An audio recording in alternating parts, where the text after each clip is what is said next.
एक दिवशी कृष्ण आणि अर्जुन सोबत रस्त्यानं चालत होते. चालता चालता अर्जुनाला समोर एक भिकारी दिसला. अर्जुनानं कृष्णाला सांगितलं की भिकाऱ्याला आपण काहीतरी मदत केली पाहिजे, पण देवानं ऐकून न ऐकल्यासारखं केलं आणि देव समोर निघून गेला. अर्जुनानं मात्र जवळचे जे सोन्याचे नाणे होते ते घेतले आणि ते नाणे त्या भिकाऱ्याला देऊन टाकले. सांगितलं या नाण्यानं तुम्ही प्रचंड श्रीमंत व्हाल, आता भीक मागण्याची गरज नाही.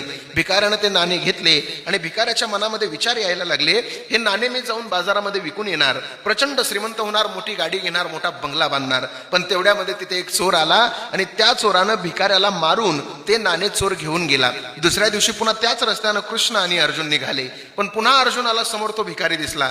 अर्जुन त्या भिकाऱ्याच्या जवळ गेला आणि विचारलं, का रे, कालच तुला मी सोन्याचे नाणे दिले होते, काय केलं तू त्या नाण्याचं? त्यावेळेला भिकाऱ्यानं घडलेला सगळा वृत्तांत सांगितला. चोर आला आणि नाणे घेऊन गेला. अर्जुनानं आता अनमोल किमतीचा हिरा काढला आणि भिकाऱ्याला सांगितला, हा हिरा घे, हा हिरा तुला प्रचंड श्रीमंत बनवेल. भिकाऱ्यानं तो हिरा घेतला. भिकारी घरी आला, उद्या बाजारामध्ये जाऊन ह्या हिऱ्याचा भाव करतो, ह्या हिऱ्याची किंमत घेऊन येतो आणि मी प्रचंड श्रीमंत होतो, असा भिकाऱ्यानं विचार केला आणि तो हिरा भिकाऱ्यानं उतरंडीच्या 3 नंबरच्या माठामध्ये ठेवून दिला. दुसऱ्या दिवशी सकाळी सकाळी त्याच्या बायकोला पाण्याला जायचं होतं नदीवर, म्हणून माठ पाहिजे होता ना. 7 माठ होते त्या उतरंडीला, पण त्याच्या बायकोनं मात्र तोच माठ घेतला ज्या माठामध्ये हिरा ठेवलेला आहे. नदीवर पाण्याला गेली, जसा माठ बुडवला तसा त्या माठातला हिरा नदीमध्ये वाहून गेला.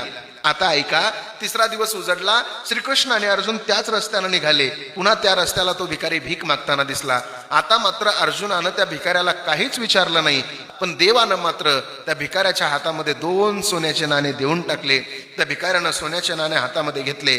तो भिकारी पुढे निघाला, पण जात असताना नदीच्या शेजारी काही मासेमारी करणारी जी माणसं होते, त्या माणसांनी जे मासे पकडले होते त्या माशामध्ये एक तडफडणारा मासा होता. या भिकाऱ्याच्या लक्षामध्ये आलं की हे 2 नाणे जर आपण त्या मासेमाऱ्यांना दिले तर हा तडफडणारा मासा घेऊन मी याला नदीमध्ये सोडून देईल, कदाचित या 2 नाण्यामुळे कोणाचा तरी जीव वाचेल, असा सुंदर विचार अंतःकरणामध्ये आला.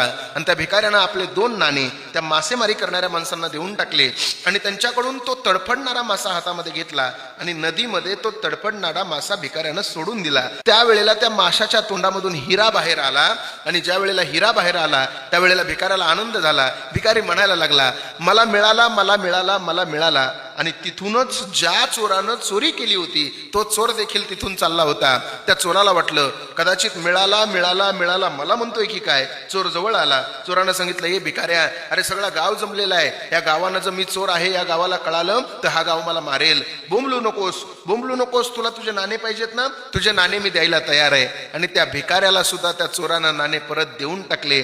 आता अर्जुनानं प्रश्न विचारला श्रीकृष्णाला, कृष्णा, ती 2 दिवस झालं मी त्या भिकाऱ्याची मदत करतो, तू त्या भिकाऱ्याची मदत केली नाही, आणि आज तू का त्या भिकाऱ्याची मदत केली? त्यावेळेला कृष्णानं उत्तर दिलं, अर्जुना, 2 दिवस तू मदत केलीस, पण तू मदत करत असताना भिकाऱ्यानं सोन्याच्या नाण्याचा विचार स्वतःसाठी केला, हिऱ्याचा विचार स्वतःसाठी केला, पण मी 2 नाणे त्याला दिले, त्या 2 नाण्याचा विचार त्यानं दुसऱ्यासाठी केला, म्हणून मी त्याला मदत केली. एक गोष्ट लक्षात ठेवा, तुम्ही स्वतःचा विचार कराल तर देव कधीच तुमचा विचार करणार नाही, पण तुम्ही दुसऱ्याचा विचार कराल तर देव तुमचा विचार केल्याशिवाय राहणार नाही.